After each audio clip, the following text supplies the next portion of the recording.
9 to noon, back in the air. It's 11:05. Derek Shelton, beloved Shelty, is a new manager of the Minnesota Twins. And courtesy of D. Morse and MN Twins Productions, the new manager is in studio with 9 to noon. My man, awesome meeting you, and thanks for doing this. When do you leave for Florida? Because these temps here starting Friday, holy cow. I mean, I can imagine with like the starting point being minus 15. Didn't get like that in Carbondale when you were a younger Derek Shelton, right? No, it did not. In fact, I just got a text from my wife because she's flying in tomorrow, and she was like, hey, how bad is it? She's leaving Florida for the minus 15. She's coming up here this weekend for Twins Fest. You got to come out to Twins Fest. I mean, it's inside. Mm-hmm. Why wouldn't you come out? It's not. You don't have to be outside. You're What inside, are the hours on that, Dustin? He's right on top of it, as you can tell. MNTwins.com. 9 to 5. Twins.com. Yeah, Twins.com. Thank you, Twins.com, for a Twins Fest. So, Carbondale, Illinois, correct? That's where I was born and went to school. I didn't grow up there, though. Okay. I grew up in Gurnee, up northern Illinois. Did you grow up a Bears fan? Yes. I grew up a Bears fan. I went to high school and college with the youngest Ditka. Oh, geez. With Matt Ditka, Mike's youngest child. So, yes, I mean, and I grew up at the height of, Jim McMahon was my favorite player. Really? And he had that game here a long time ago where you manage in baseball, which involves pitchers. McMahon, a quarterback who throws. So that was kind of the genesis of the whole thing. Yeah, he was my favorite player. And then, who doesn't cheer for Walter Payton? Right. He's the embodiment of what a professional football player should be. It's why the award is named after him. So I was a Bears. Growing up, early Raiders fan. I loved Blitnikoff, Dave Casper, Stabler. That was great. But once I got into high school, it was the Bears. So, 85 Bears. Living in sophomore I year in high just turned school. 60. You're a little younger than me. Sophomore year in high school. Sophomore year in high school. Yes. And the 85 Bears and living in Illinois with how about the safeties? Plank and Fensick. Oh, yes. Duerson. Yes, Dave Duerson. Don't leave home without him. The 46 defense created all the modern day defenses, and the first probably prolific assistant coach in Buddy Ryan. No doubt. They carried him off the field. Can you imagine if there was social media, if there was the tweet machine in the mid-'80s? No chance. And Buddy Ryan gets carried off the field. They use one of his players for a rushing touchdown, William Refrigerator Perry, and not Sweetness. Yes. Can you imagine what the X machine would be like back then? Cool. Can you imagine McMahon? If you looked at his ex now, that's great. That would be great. Think about the things they did there when McMahon wore the headband with Roselle on it, and just all the anti-establishment that team have. They filmed the Super Bowl Shuffle. Yeah. After the Miami loss. That was really? Week 13 or that week Monday 14. night game against Marino. Yeah, that they lost. You're filming that 7 weeks early. Wow. Yeah, don't quote me on the exact time, but I know it was early. But it was during the season. It was during the season. That's awfully cocksure. You gotta know that you're super good to be able to do that, or you're going to hook something called Dieter Brock in the NFC Championship game, and you're like, if that happens, we can't lose. Yeah, exactly. So there you go. Did you, God rest his soul, ever meet Harry Carey? I never met Harry Carey. But you listened to him a ton. Yeah, I listened to him growing up all the time. Growing up in Chicago. Back then there was no, you got WGN. Yeah. And you got TBS. So it was Harry Carey. It was Jack Brickhouse. Skip Carey calling Braves games. And Chip now is calling the Cardinal games, and actually is a good friend of mine. He actually calls. His son is now calling games, so it's the lineage is good. But Chip and I have become pretty good friends. Actually, being in the National League Central with the Pirates previously, and then going in there a lot, Chip and I have developed a very cool relationship. The Buccos yesterday's news, but I'm a fan from afar. Skeens, the pitcher. Yeah, seriously, when he's on his game, holy cow, how good is that guy? Yeah, it's the best. It's the best in the game. Really? It's hands down the best in the game. It is. And for such a young age, what he's been able to do, it's really historic. And on top of it, just an even better human being. Kid that spent a couple years at the Air Force Academy, and really quality person. Harry Carey. If you don't look at me and embarrass me, I'll do a Harry Carey double play call for you. Let's go. I want it. Here we go. double play ball, Sandberg. Hey! Hey! I always love that one. Never identified, like, Sandberg to Dunston to Grace, and that's a twin killing. No. Excuse me, 3-2. And that's a double play. It was the Hayes were key with him. A double play ball. Sandberg. Hey! That's an out. Hey! I mean, what a character he was, man. It's quality. Well, he'd also probably had about 10 Budweisers by that time, too. So, yep. The king of beers, no doubt. How was the Capitol Club this morning? And did they pepper you with any controversial questions? No, there was no controversial questions. There were good Twins fans questions. You know what you would expect about the support of the club. But yeah, it was really cool to be able to go out there and spend a little time out there. And I really appreciated the community aspect of the questioning that the group put out. Like what? Just talking about, how the team was expected. Yeah, they care. Yeah. I mean, and it's very obvious that they care about the team and where the team's going and what the team is going to look like. And through, through some ownership conversation and the record last year and everything, I find that to be a good thing. I mean, granted, it'll get hot, and especially if you, as the kids say, doom scroll on Twitter or X, then yeah, it can get hot and ugly. But that beats apathy. It's like they're paying attention to it and they want it to be good and they want change that goes the right way. I mean, the worst thing is if they're not talking about you or they just don't care, Right. Apathy is the worst. I mean, you want fans to be passionate. You want this community to be passionate. And the thing I love about this, and I said it in the press conference when I got hired back, is like it feels like home here because the way that people care about you, the way that they're deeply ingrained in how it's going to go. And I mean, I even had a gentleman say to me, like, I care about how we play. You don't hear fans say that. And right. I think that's impactful. Right. Well, I mean, you're the manager, and you're going to be the manager hopefully for many years, win a lot of games, maybe even a World Series. So you're like, it feels like home. Talk to us again Friday or Saturday when the temperature begins at -15, and you have Allison with you, and she just flew in from Treasure Island, Florida, where it was probably 70 and starting to get humid. Right. Then we can talk about that home thing again, Yeah, that's true. I was talking more about the community people aspect of it than I was the weather aspect.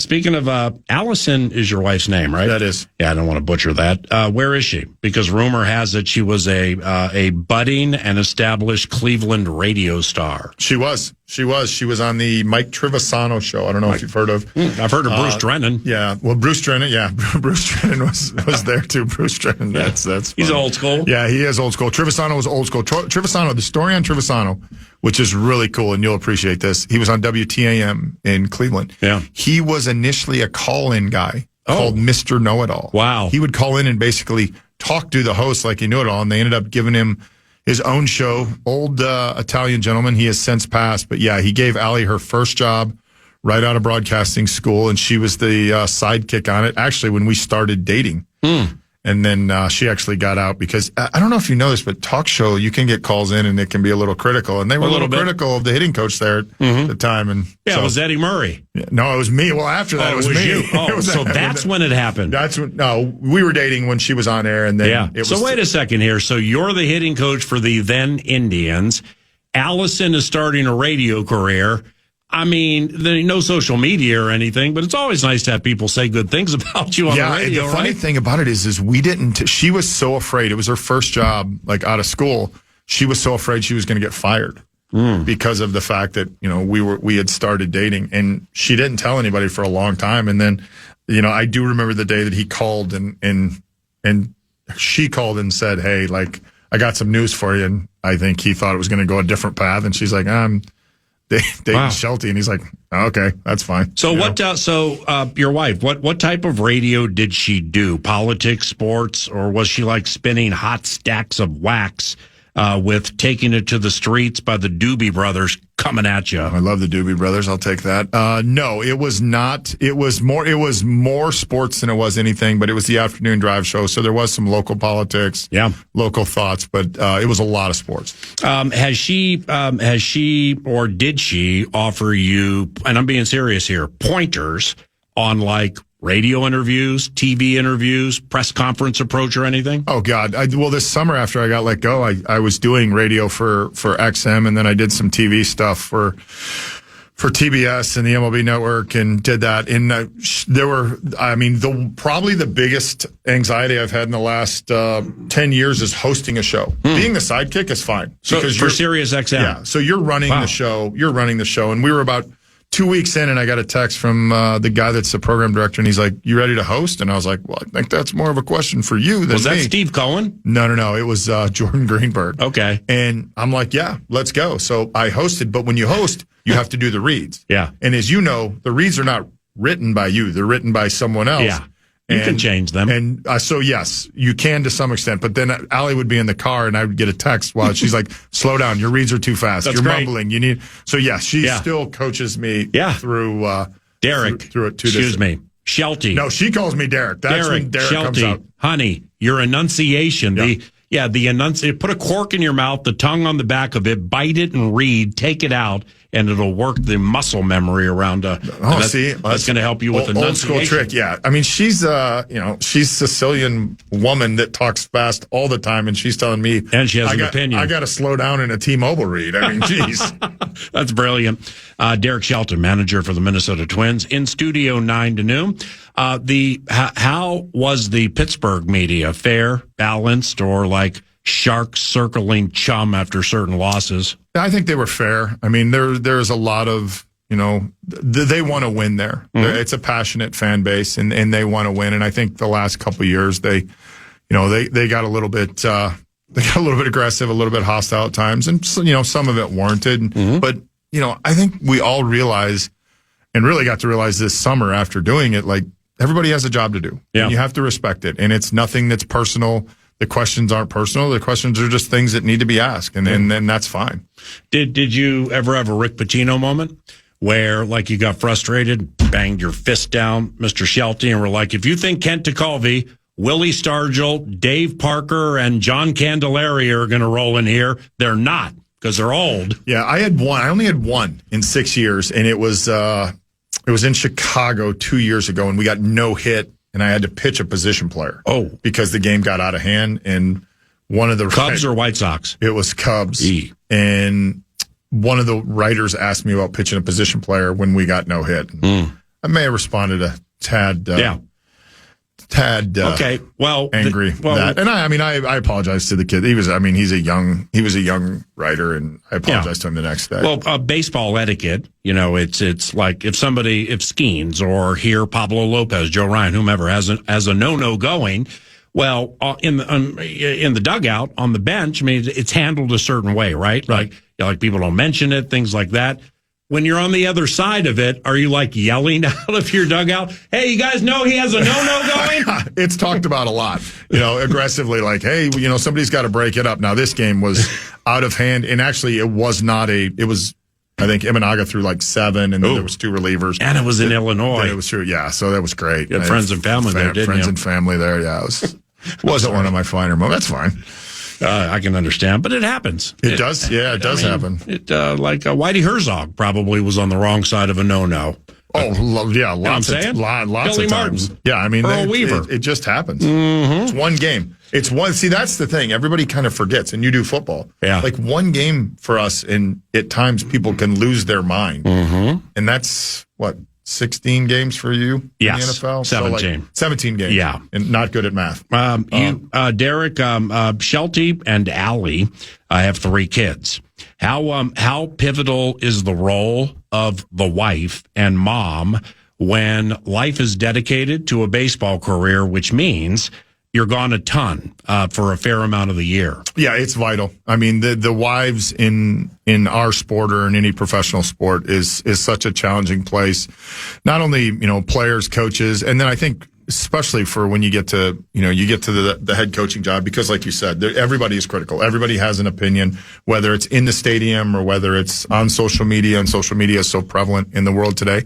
And then a little bit, and my kids are older now. I have 25, 21, and 16. Insulate. Mm-hmm. One of the first things I had to do in Pittsburgh when I got let go is you got to call your kids first and let them know, hey man, this is going to come out on Twitter. And when I was in Tampa and got let go, at that point, I lived there. So, like, I had to pull my kids out of school to tell them, like, before their friends found out. And the wife is so important to that because she insulates a lot, the bad days, the good days. And I'm very fortunate. My wife does an unbelievable job with that. She's a good sounding board.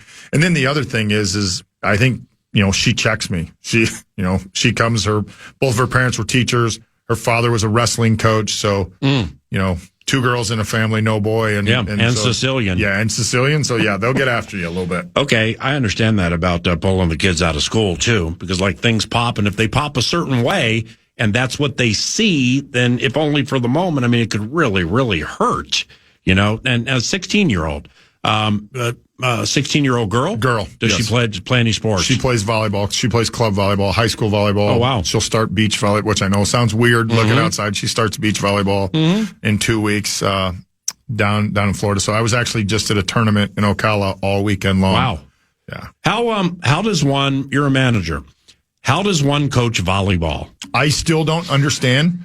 I can tell you this, last summer for having the first summer off, I always made fun of the volleyball dads that stood off to the side and had opinions about it. And then I turned into that person. At one point, I yelled at a girl to move her feet. Yeah. That was not our own child. And Allie took me aside and said, I can't yell it. Understandable. Kids that are not mine. Yeah. So now I stand off with one specific father and we're just critical to each other. And I still don't understand the actual rules of it. I understand a little bit. I don't understand the rotations.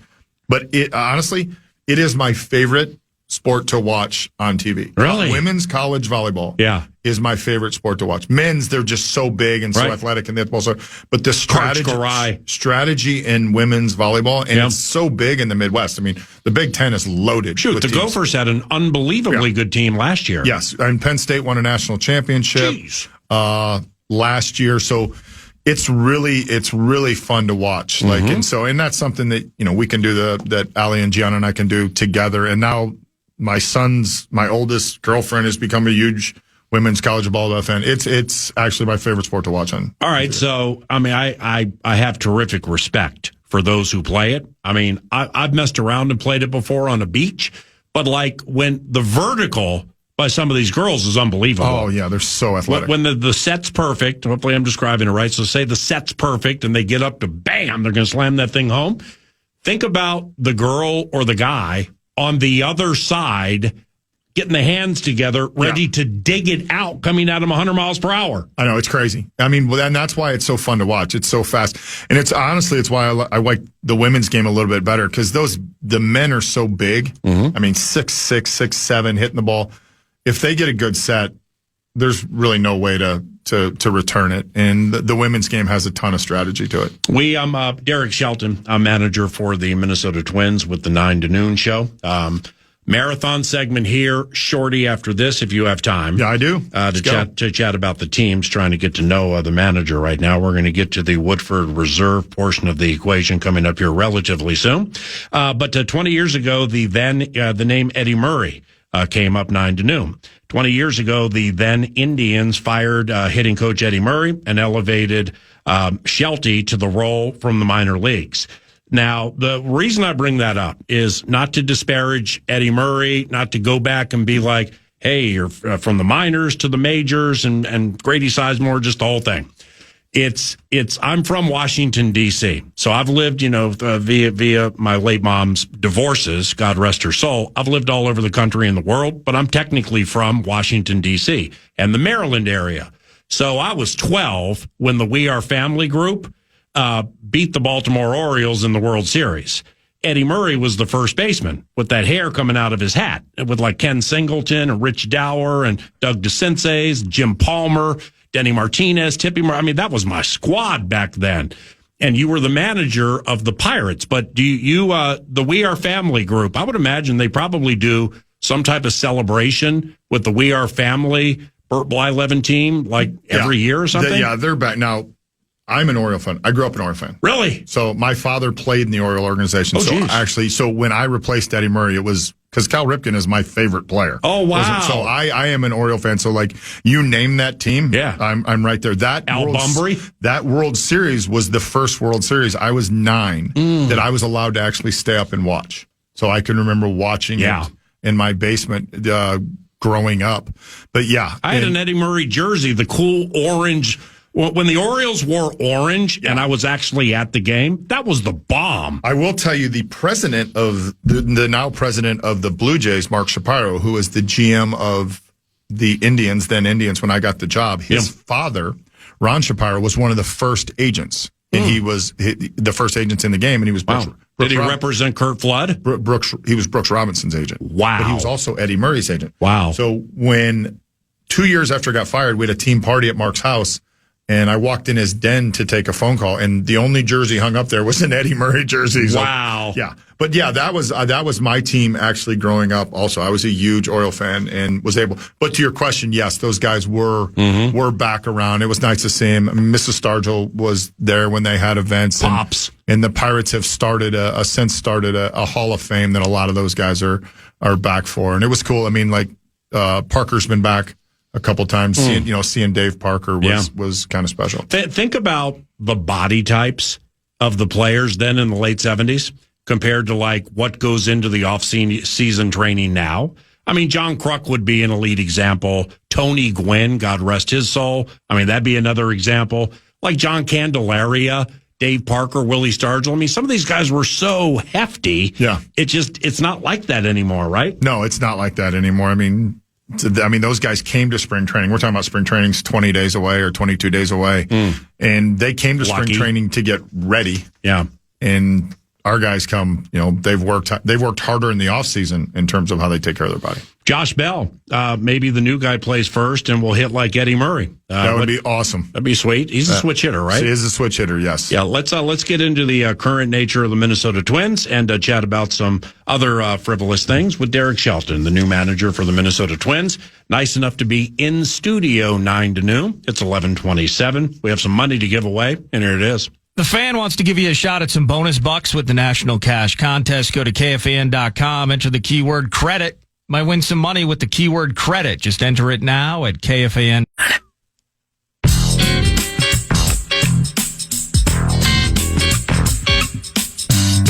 We all had that one teacher who believed in us. You can show your gratitude with Thank a Teacher, powered by Donors Choose. Nominate a public school teacher to win $5,000 for their classroom. This week's winner, Alexis Hallman, special education teacher at Woodland Elementary School.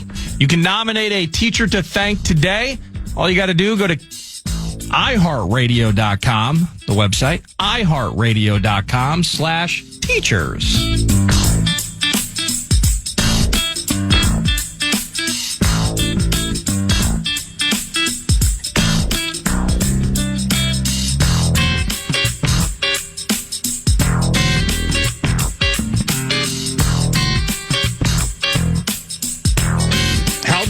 How does Cody Clemens fit into the mix? 3 weeks from spring training and Twins Fest this weekend, twins.com for information.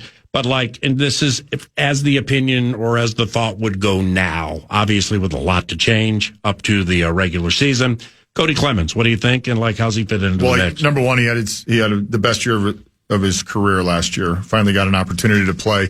The great thing about Cody is he can play multiple positions. He can play first, he can play second, he can go in the outfield. So really important part of our club to say where he's going to play right now. Yeah. I think we have to see that shakes out, but his versatility, and his baseball awareness is something that is really a positive thing for Twins fans. Pablo Lopez, Joe Ryan, Bailey Ober, probably could put Zebby Matthews in there. But Pablo and Joe specifically, what do you like about those guys? And what an excellent 1-2, once the season begins. Well, yeah, unbelievable. I mean, I think the one thing that you can never have enough of is starting pitching, and we have two elite guys at the top of the rotation in Pablo and Joe, and that's where it all starts. And I think the depth that we have in our organization, you mentioned those guys, and you throw Abel in there, you throw Taj Bradley, you throw Woods Richardson in there. Yep. I mean, that's where you build good teams with that starting pitching, but you have to have those two guys that anchor at the top, and we have those two guys in terms of Pablo and Joe, and that's what really stands out. It's what makes this job exciting because, we were talking earlier about Skeens, guys at the top of rotations can really do a lot for your club, because if you're not playing well, they stop a losing streak. Yeah. Or they extend it. Like, there's so many things you can do, and we're really fortunate to have both those guys at the top.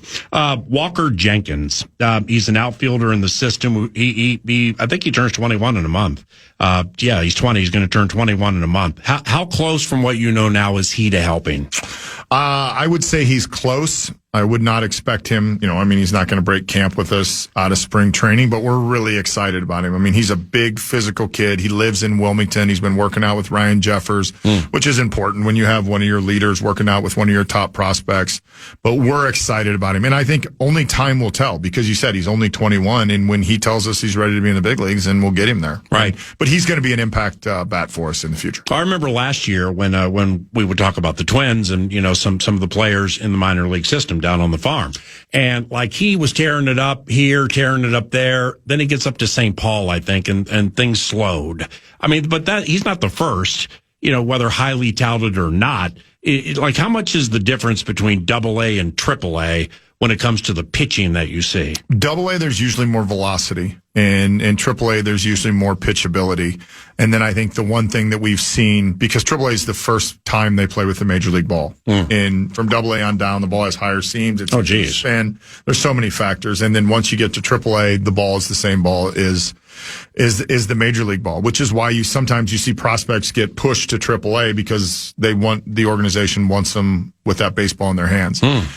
The biggest gap we're having now is AAA to the big leagues. Yeah. I mean, the AAA baseball is just not the same caliber that it was years ago. And the reason why is because if guys get to AAA and they have any success, they come to the big leagues. Yeah. And it was one of the things we talked about, this morning at the Capital Group, our Capital Club, was the fact that guys aren't fully developed when they get to the big leagues. It's not, 15, 20 years ago where guys get 1,500 at-bats in the minor leagues, or 500 innings, or 1,000 innings. They don't do that. If we think they're ready, we get them, and then we try to develop them. And it leads at times to a little bit of frustration from fans, because there are mistakes that are made with young players. Yeah. What, with what they give you, with the roster you head into the season with, what are some managerial keys to getting the absolute most out of what you have? Communication, 100%. Staying on top of what guys are thinking, how you're giving them information, what the information is. And I'm not talking about information in terms of like game planning or scouting, but what we want out of all of our players is we want them to have a clear mind. We want them to go out and think in the positive. Our game is based on failure. 3 out of 10 times, and they get you a plaque in Cooperstown. Right. And I think a lot of times young players dwell on the negative, and we have to make sure as a coaching staff and myself that we dwell on the positive. We're going to make mistakes, but you'll see me on TV and we make a mistake and I may not react. I don't need a 22-year-old kid, 23-year-old kid watching me throw my hands up in the air and he's thinking, what the hell is Shelty doing? Like, I need the confidence there. Yeah. And I mean, it even goes back to like we were talking about Gianna's club volleyball. I mean, like, she saw it happen with the coach this weekend and she's like, well, am I not doing like we need positivity. Now that doesn't mean we don't address things. Right. We don't talk about fundamentals. But, we have to make sure that our players are working positive, because I think what we found out is that if they're in that frame of mind, they're going to take more risks. They're going to be aggressive. They're going to do things, moving forward instead of looking behind themselves. And off our conversation last segment about X or about social media, that plays into it too. Oh, a ton. Especially in baseball, man, where you got 6 or 7 games a week for a long time. And if those players go to doom scrolling, their team, their name or whatever, and things ain't going right, it just perpetuates. And really, it should be elevator music in one ear and out the other, because you already made it to the highest level. You already got the money, so to speak. So it should be elevator music, but that's easier said than done. Yeah, I think that is probably the biggest point, is you have to let it go in one ear and out the other. And the one beautiful thing about baseball is also the thing that is a little bit mind-blowing, is everybody played it at some point. Yeah. Everybody played, if it was a little league game or they played in high school. Wiffle ball. And because of that, they have an opinion on it. Yeah. And it's the one true sport. I mean, some people don't play football. Now, up here in the north, it may be hockey, where everybody has played that. But like, at some point throughout the country, someone's played baseball at some point. You very rarely come across, right? And that means they have an opinion, right? And a lot of those people have X. or they have Instagram, and they want to throw their opinion. Yeah, they want to throw their opinion out there. But your point is, in one year, out the other, I think is really important. And it's how the game is changed. You're talking about those teams that in the late 70s and early 80s, you liked the Orioles. Those guys weren't worried about what people are saying. There was 3 beat writers. No. And, if you played good, they wrote it that way, and if you played bad, they wrote it that way. If Don Stanhouse walked 2 guys in a row, Earl Weaver would go have 3 cigarettes to calm himself, not look at social media. Exactly. And no one's throwing it out there. No one's throwing out, like, why didn't you bring in this guy, or why didn't you? So. Derek Shelton, manager of the Twins in studio. A couple of quickies to close here. Distraction, as we just touched on, can be the ultimate equalizer, not only in life, but in pro sports. So the ownership situation here the last year and change being in flux. Can stuff like that leak into the clubhouse and become a distraction, or is outside off the field stuff? Is that easy to keep out of the clubhouse? Yeah, I don't think it will affect our clubhouse in any way. Number one, our ownership situation is within a family. Yep. So and we've brought in limited partners. And I think the one thing that I really appreciate is, since Tom is kind of taking, the lead, the communication he's had not only with myself, but, with our front office group, I think it's really important, and we're all aligned, and alignment is the most important thing. So yeah, no thoughts at all that we're moving in the right direction. Mark Hallberg is your bench coach. Yes. What is the role of a bench coach? It's a very important role, and I say that because I actually had that role, but it's very important. He's the person that probably has more control and pulse of the clubhouse than anybody. He's the guy that can have, and Mark's from here locally, which... Yeah, no, we're going to get to that. Okay, yeah. And we're going to get to that after we get to United Arab Emirates. Right. Yes, yeah. Mark's background is completely different than mine, and in a beautiful way. Yeah. And I think that's why we'll balance each other out. But his role is basically to have a pulse of the clubhouse. And really good bench coaches, what they do is they'll have conversations with players, and players will give them probably some more clarity and feedback, because they're not going to tell the manager. The manager is the one deciding every day if they play or don't play. As we say, sign the lineup card. So you'll get those conversations. They're also in the clubhouse more, so they'll get a pulse of like, hey, you need to have this conversation today, or you need to stay away from this guy today because he's really bad, or So I think a good bench coach is like a gatekeeper. I love that. And Hallberg, as Shelty knows, but for those who don't, was born in the United Arab Emirates of Dubai, then moved to Wisconsin for high school and college. All right, Barron, Wisconsin, River Falls, Bears fan, Vikings announcer, bench coach, Packers fan. Yeah, I think he is a Packer fan. Really? Have you vetted that out yet? Before you hired him? I think he is a Packer fan. Are you kidding me? Yeah, somebody has infiltrated the covenant. I should not say that because he is a huge Twins fan. Yeah. So I don't know. Why wouldn't he be? Being growing up. Yeah. Oh, I see. Growing up, because we got him. He was actually. Come on. He was Buster Posey's roommate. He might have a Robin Yount game worn. He's not telling you about from his Barron, Wisconsin days. He came in. He talks about the World Series and his grandparents, because he lived in Dubai, and then what happened, from the story I heard, is that the people over there, his parents were both teachers over there. They were like, your son's talented, you need to get him back into the States to play. And that's where their family was from. But every summer they came back and spent the summers here. So when we sat down to interview him the first time, the first thing out of his mouth was, I cannot believe I'm sitting here in the manager's office of the Minnesota Twins, because we had a hard push to get him. Your best friend is the president of the team you work for. Wow. So...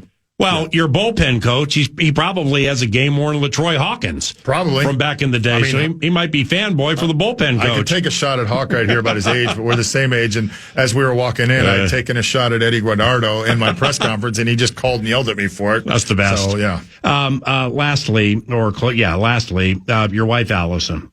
Do you or Allie have any connections with the Wikipedia people? And here's why I ask. Because you should be listed with other famous sports personalities or people from Carbondale. You're not listed on there. You're a manager of a major. Well, wait, no, you're a second-time manager of a Major League Baseball team, which means they whiffed in Bucko land. We have the likes of Stephen Bardo. All right, I remember him playing basketball. Yeah. Troy Hudson. He played here. Yeah, played in the NBA. Brandon Jacobs. Southern Illinois. Played for the Giants. Yeah, and he was fantastic as a running back. Jerry Kill, coach. Coach here. Bart Scott, Jets linebacker. Yep. Big timer. But then you get to Sean Watson, who's the head coach of football at Wofford. Yeah. Well, somebody's got to give it the Wikipedia people. Give them $250. They're always asking for money, and you got to be on that. I'm not on that list. You're not on the list unless I missed it. I'm just telling you, ridiculous. With Dustin Morris in the room, if I'm not on that list by tomorrow, there's going to be some hell to pay around here. I'm just telling you that right now. Lastly, and we're in a hurry, rumor has it you are a bourbon connoisseur. I have 3 perfectly aged Woodford Reserve bottles from the Kentucky Derby of days gone by in my booth at Canterbury Park. Maybe we can cut a deal for those bottles sometime. That's fine. Let's go. Let's Champions Club or something. Let's we can negotiate. Yeah, I'm all in on that. I am all in and being ready. You are awesome, man. And let's make this the start of something good during the season whenever you have time. Dustin, thank you very much, my brother. Don't thank him until my Wikipedia page gets fixed, please. Please don't. I'm hoping my 60-year-old eyes didn't miss the name. Shelty, God bless you and your family. Thank you. Safe travels for your family relocating here. And once again, God bless and best of luck. All right. Thank you very much. Thank you for having me on. I look forward to doing it again. Yes, sir. That's Derek Shelton, new manager of the Twins. Back at it. I can't wait until tomorrow. 'Cause tomorrow might very well be too late. How about this? Yeah, what you got? Well, the Minneapolis Home and Remodeling Show. Hey. Yeah, it's presented by Smith Cole Stucco and Stone.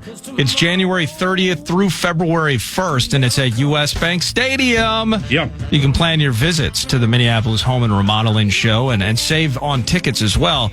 Minneapolis Home and Remodeling Show.com.